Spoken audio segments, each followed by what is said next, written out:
आइए आज हम घात में त्रुटियों का संयोजन किस प्रकार होता है उस पर चर्चा करते हैं। यानी घातें किस प्रकार परिणाम को प्रभावित करती हैं त्रुटि के लिहाज से, उस पर चर्चा होनी है। इसके लिए भी मान लेते हैं कि एक भौतिक राशि z है जो भौतिक राशि x की यम घात पर निर्भर है, यानी z is equal to x to the power m हो गया। अब घात में त्रुटियों के संयोजन की विधा बिल्कुल व्यवकलन, समाकलन या गुणन या विभाजन से बिल्कुल अलग होती है। इसको हम अवकलन विधा से समझ सकते हैं। अवकलन विधा लगाने से पूर्व हम दोनों पक्षों को लॉग ले लेते हैं, यानी दोनों पक्षों का लॉग लेने पर लॉग ले लेंगे तो log z is equal to log x to the power m होगा। फिर लघुगणकीय घातांक का नियम लगा दें, m पहले आ जाएगा, इस तरह से log z is equal to हो जाएगा m log x। अब ये जो एक समीकरण मिल जाता है इसको हम एक समीकरण मान लें, इसको समीकरण 2 मान लें। समीकरण 2 का हम अवकलन कर लें दोनों पक्षों का अवकलन करने पर, यानी समीकरण 2 का अवकलन करने पर अवकलन करते हैं तो log x का अवकलन क्या होता है 1/x इंटू dx।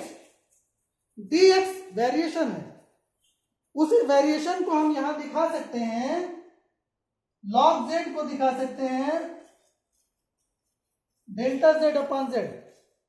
यहां लिया जाएंगे, इसको आप डायरेक्ट ना करके आप ऐसे कर सकते हैं dy dz log z, यानी z के सापेक्ष अवकलन, और z की निर्भरता x पर है इसलिए हम दाहिने पक्ष में dy dx m log x ऐसा कर दें।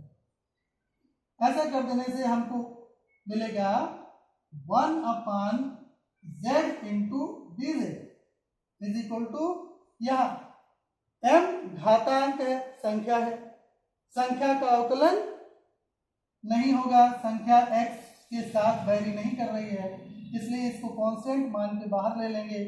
अब log x का dy dx हो जाएगा, वो हो जाएगा 1/x इंटू डेल्टा x।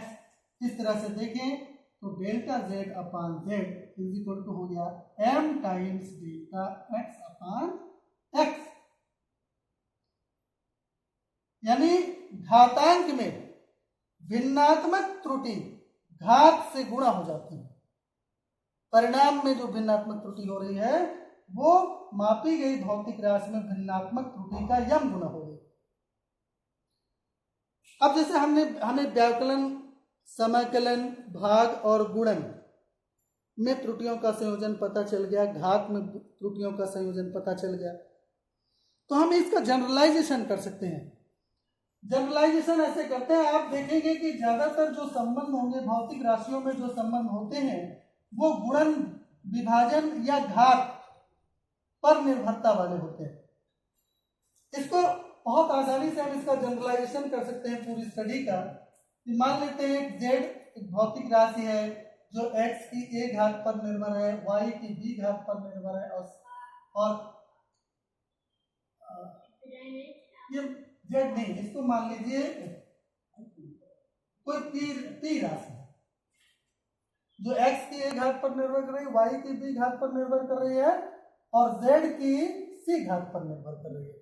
अब इसमें देखो p की निर्भरता गुणन पर भी है, घात पर भी है और भाग पर भी है, विभाजन पर भी है। तो चाहे जैसे आप देखिए इसमें हम निकालना चाहें अगर इसकी त्रुटि कितनी होगी, ये भिन्नात्मक त्रुटि।